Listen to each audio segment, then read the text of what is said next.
O naufrágio do porta-aviões, Shinano, não é apenas um evento da história naval.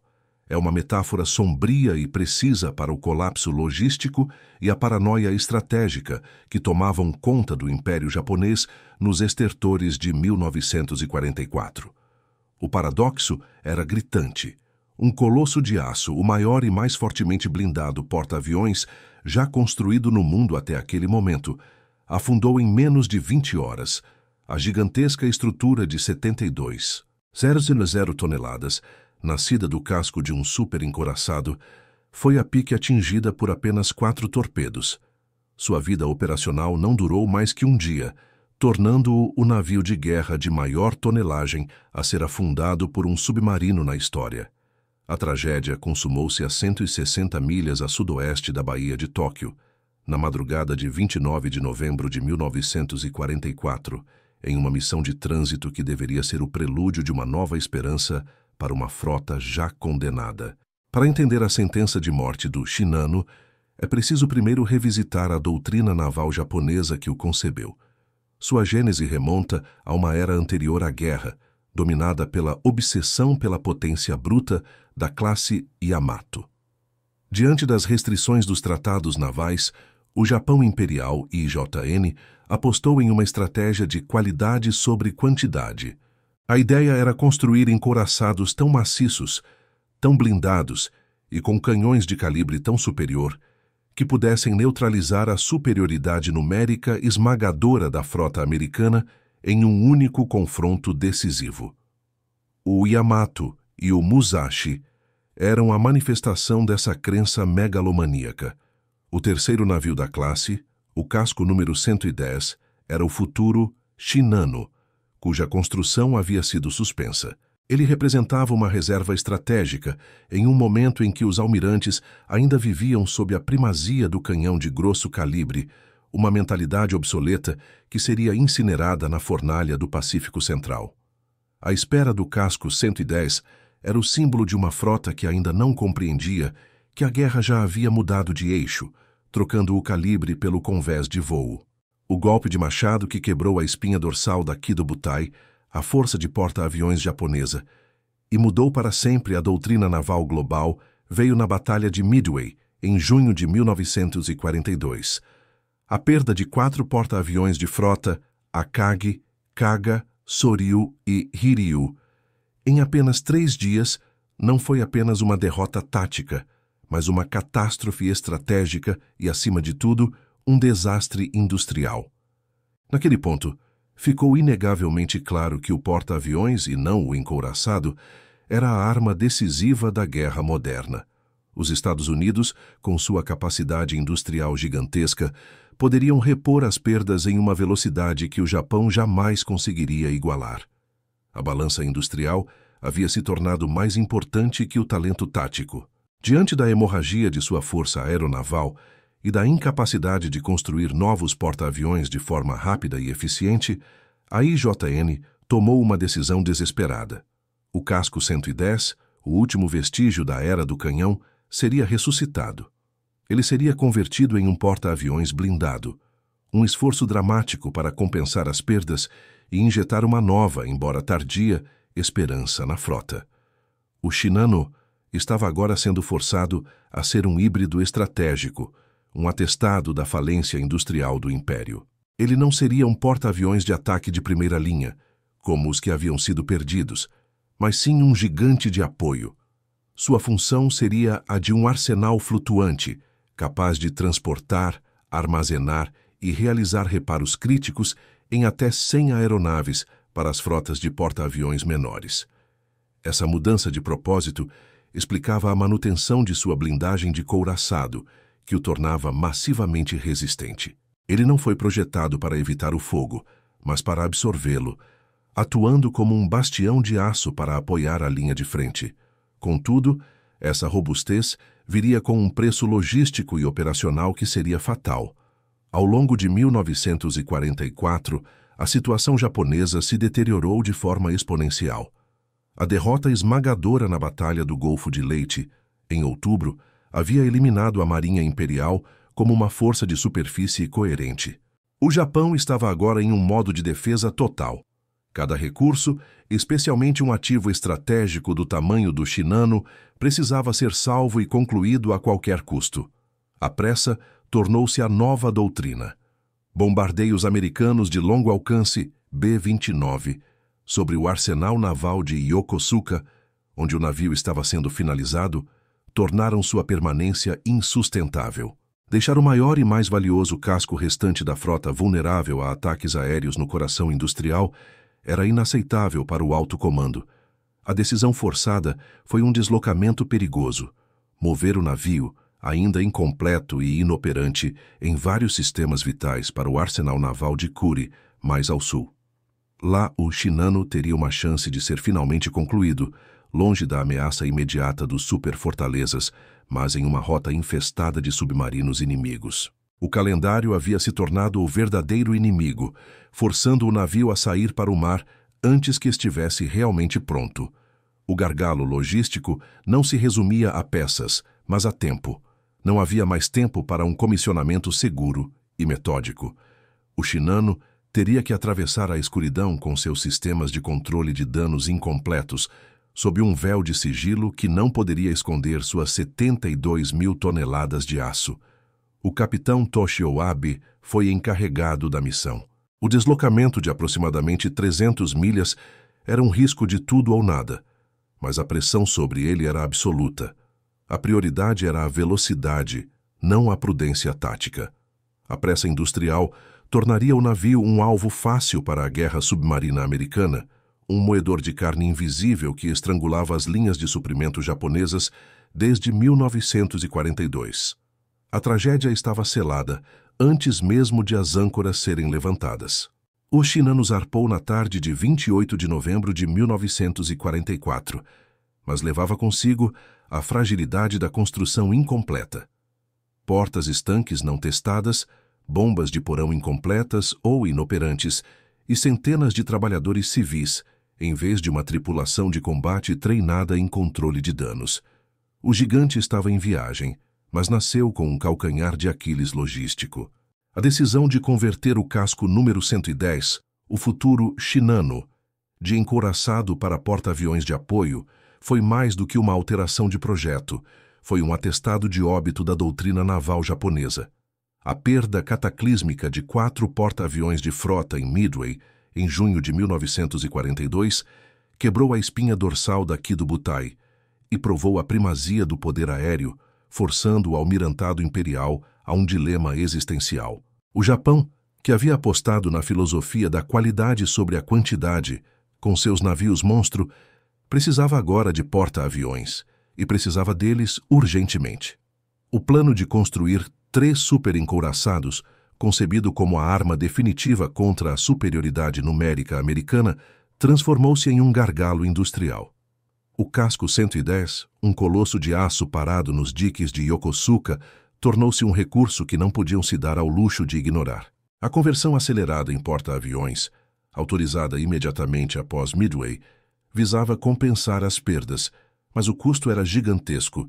Desviar mão de obra especializada e matéria-prima escassa para um navio que, ironicamente, nasceria já obsoleto para a função de ataque de frota.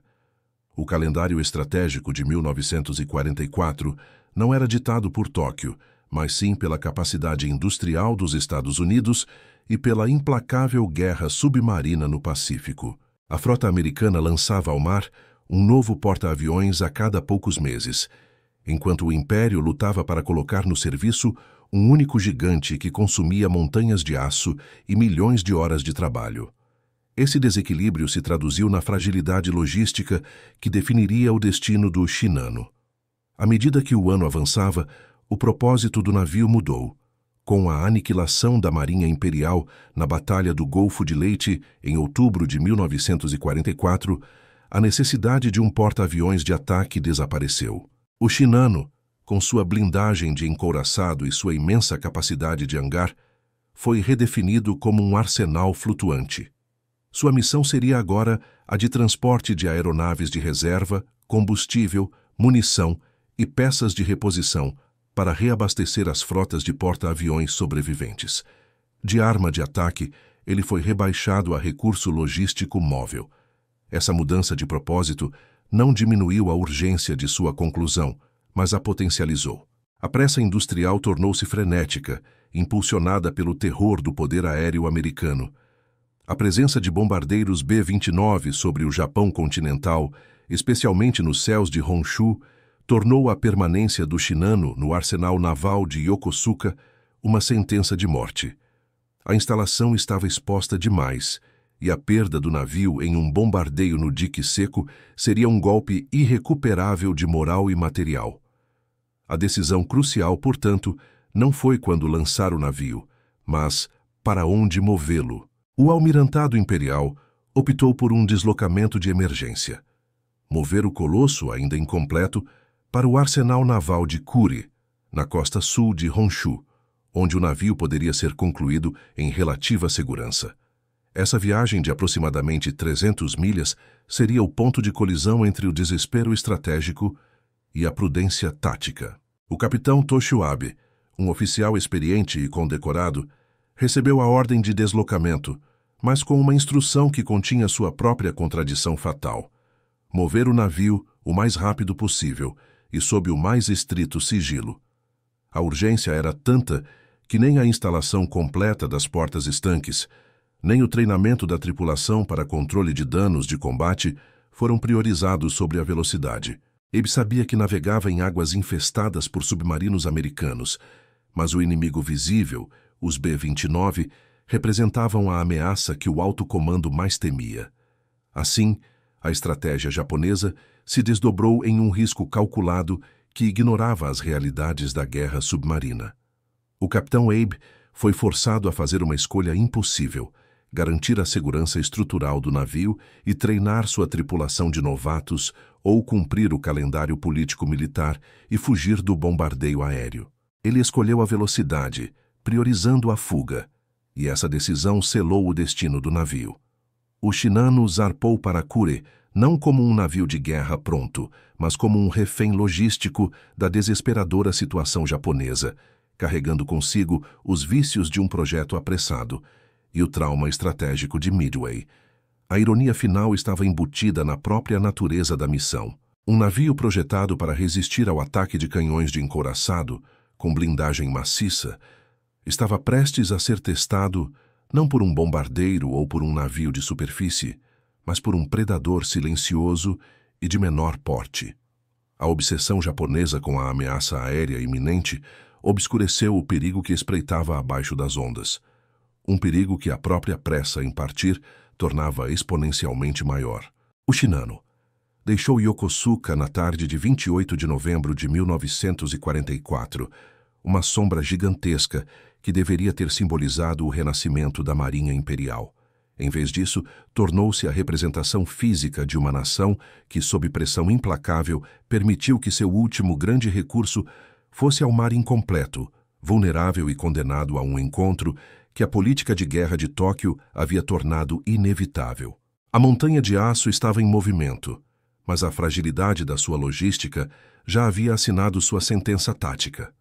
O deslocamento do Shinano de Yokosuka para Kure não era uma manobra de guerra, mas sim uma corrida contra o tempo industrial e o bombardeio americano. O navio, embora um gigante de aço, era uma casca sob pressão geopolítica, obrigado a navegar num estado de fragilidade incompatível com o seu estatuto. O capitão Toshio Abe tinha uma missão simples: chegar a Kure para instalar o equipamento de controle de danos vital, os sistemas de bombeamento de alta capacidade e as portas estanques operacionais. A ameaça aérea dos B-29 sobre Yokosuka era a prioridade do comando imperial. Escapar dela significava que a velocidade e o sigilo superavam qualquer preocupação tática com a guerra submarina. Abe optou por manter uma velocidade elevada, por volta de 20 nós, o máximo que o navio em construção podia atingir com segurança. Esta decisão, a de sacrificar a manobra evasiva tática pela velocidade de trânsito, viria a ser fatal. Uma velocidade mais alta aumentava o ruído das hélices, tornando o Shinano um alvo acústico ruidosíssimo e, crucialmente, limitava a capacidade de seus contratorpedeiros de escolta de realizarem varreduras anti-submarino eficazes. A tripulação não era um corpo coeso de marinheiros de combate. Dos mais de 2.000 homens a bordo, centenas eram trabalhadores civis do estaleiro. Estes homens, encarregados de completar a construção durante a viagem, não tinham treinamento em controle de danos de combate, nem mesmo sabiam como operar as portas estanques incompletas da maneira correta. A distinção entre construtor e combatente havia se dissolvido na urgência, transformando o navio num gargalo logístico humano, não numa fortaleza naval. Naquelas águas a sudoeste da Baía de Tóquio, o caçador era o inimigo invisível, uma única embarcação americana em patrulha de rotina. O submarino USS Archer Fish, SS-311, comandado pelo comandante Joseph F. Enright, estava longe de buscar um super porta-aviões. Sua missão inicial era o resgate de pilotos abatidos de B-29, um sinal claro da virada de papéis na Guerra do Pacífico. O contato inicial, na noite de 29 de novembro de 1944, foi de descrença. O que Enright viu no radar era uma sombra gigantesca, movendo-se a alta velocidade, demasiado grande para ser qualquer navio de frota remanescente que se esperaria naquele momento da guerra. No entanto, o ruído ensurdecedor do alvo de alta velocidade eliminou qualquer dúvida sobre sua importância. O erro tático japonês, a prioridade da pressa sobre a prudência, tinha transformado o Shinano num farol sônico para o Archer Fish. A perseguição do Archer Fish foi uma lição de paciência e doutrina submarina americana. Enright dedicou horas para ultrapassar o alvo e posicionar-se à frente para um ataque perfeito. Enquanto isso, a escolta japonesa, composta por 3 contratorpedeiros, realizava varreduras esporádicas e ineficazes, refletindo a deterioração da capacidade antissubmarino da Marinha Imperial, cujos melhores comandantes e equipamentos já jaziam no fundo do Pacífico. A velocidade do Shinano e o excesso de confiança de Abe no seu sigilo garantiram a impunidade tática do caçador. O ataque na madrugada foi cirúrgico. O Archer Fish disparou 6 torpedos Mark 14. 4 deles atingiram o flanco estibordo do Shinano. A ironia do naufrágio residia na própria engenharia. O Shinano tinha sido concebido com o casco de um couraçado Yamato, uma montanha de aço e blindagem lateral, projetada para suportar múltiplos impactos de projéteis de grande calibre e até de torpedos. A blindagem resistiu ao impacto externo de forma notável, mas o dano não foi superficial, e o destino do navio estava selado internamente. Os torpedos explodiram abaixo da linha de flutuação, em áreas onde as estruturas internas ainda não estavam completas. Um dos acertos mais críticos perfurou um compartimento, onde um cabo de amarração externo não tinha sido vedado adequadamente.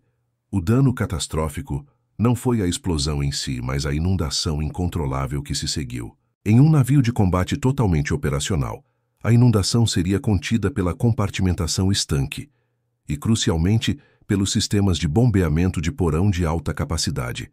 No Shinano, esses sistemas estavam incompletos ou ainda sendo instalados. As portas estanques críticas, que poderiam ter isolado a inundação, foram deixadas abertas ou operadas por civis que, no pânico do impacto, não sabiam como selá-las efetivamente. A água salgada invadiu o navio sem resistência, rastejando pelo assoalho de cabos e tubulações não vedadas, transformando o interior do gigante em uma rede de rios subterrâneos. A tripulação, heroicamente, tentou combater a água com baldes e equipamentos improvisados, uma imagem patética e trágica do esgotamento logístico de uma grande potência naval. O capitão Abe, numa demonstração de excesso de confiança ou negação fatal, recusou-se a aceitar a gravidade dos danos. Acreditando na lendária invulnerabilidade do seu navio e sob a pressão da missão de transferência, ele ordenou que o Shinano acelerasse ainda mais. Esta decisão de comando acelerou a entrada de água e agravou a inclinação lateral, resultando na perda de controle de direção. O colosso adernou lenta, mas inexoravelmente, ao longo das horas seguintes.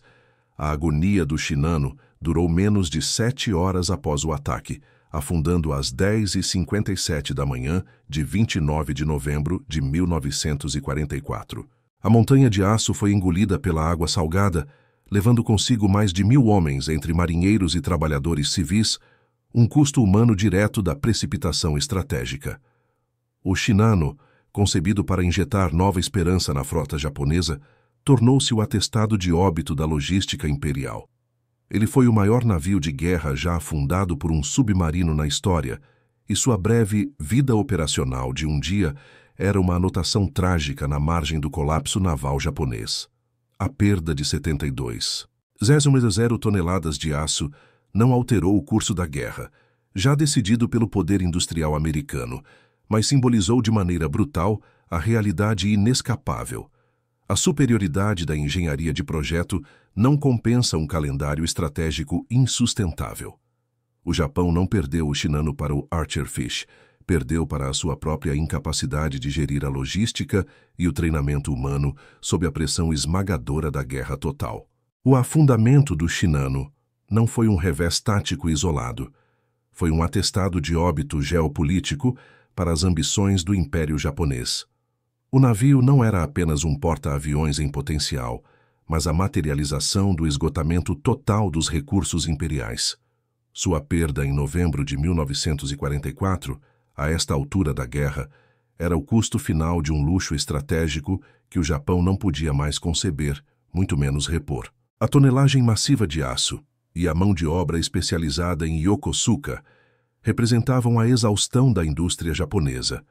Enquanto os estaleiros americanos transformavam recursos brutos em frotas em um ciclo industrial implacável, a perda das 72.000 toneladas do Shinano era o equivalente a uma hemorragia industrial no Japão. Não havia mais tempo, não havia mais material e, criticamente, não havia mais mão de obra para preencher o vazio deixado pela montanha de aço que jazia a 4,0 metros de profundidade. Os trabalhadores civis, muitos dos quais eram os únicos a conhecer os sistemas incompletos do navio, afundaram com ele ou foram deslocados. O conhecimento técnico e a capacidade de reparo foram perdidos em um único evento, amplificando o gargalo logístico que já estrangulava as ilhas. O Japão estava, a partir de 1944, operando em um modo de canibalismo industrial. Cada perda era irrecuperável e tornava a defesa das ilhas uma miragem estratégica. O destino do Shinano também serve como o clímax simbólico da guerra submarina americana no Pacífico. O Archer Fish e a frota de submarinos que representava havia passado os anos anteriores de 1943 e 1944 destruindo o comboio mercante japonês. Já em meados de 1944, a frota de superfície da Marinha Imperial não tinha mais o combustível necessário para operações sustentadas, nem os suprimentos básicos para abastecer o Império. O gigante que zarpou de Yokosuka sob segredo estava, na realidade, navegando sobre um cemitério de petroleiros e cargueiros afundados. O sucesso do comandante em Wright foi apenas a cereja no bolo de uma campanha implacável que havia estrangulado a linha de suprimentos. O Shinano era um peixe grande, mas o fato de ter sido capturado em águas tão próximas ao Japão por um submarino em patrulha de rotina demonstra a completa e irreversível supremacia naval alcançada pela América. A Marinha Imperial já estava acuada, e o maior navio de guerra comissionado no Império naquele ano era um alvo fácil, navegando em uma área que já estava sob o domínio inconteste do inimigo invisível. A decisão de seu comandante, o capitão Toshio Abe, de priorizar a velocidade de trânsito em detrimento da prudência tática, reflete a urgência e o desespero que permeavam o alto comando japonês. A crença na invencibilidade do casco de encouraçado, herança da classe Yamato, provou-se uma arrogância fatal. O risco calculado de mover um navio inacabado foi uma aposta que a Marinha Imperial fez com base na tradição de honra e no sigilo, e não na realidade fria da engenharia de combate de danos. A Abe coube a missão impossível, transformar um projeto incompleto em um ativo estratégico vital sob fogo inimigo. Sua ordem de acelerar após o impacto, agravando a inundação, não foi um ato de covardia ou incompetência individual, mas sim a expressão final de uma doutrina de comando que se recusava a aceitar a fragilidade logística de sua posição.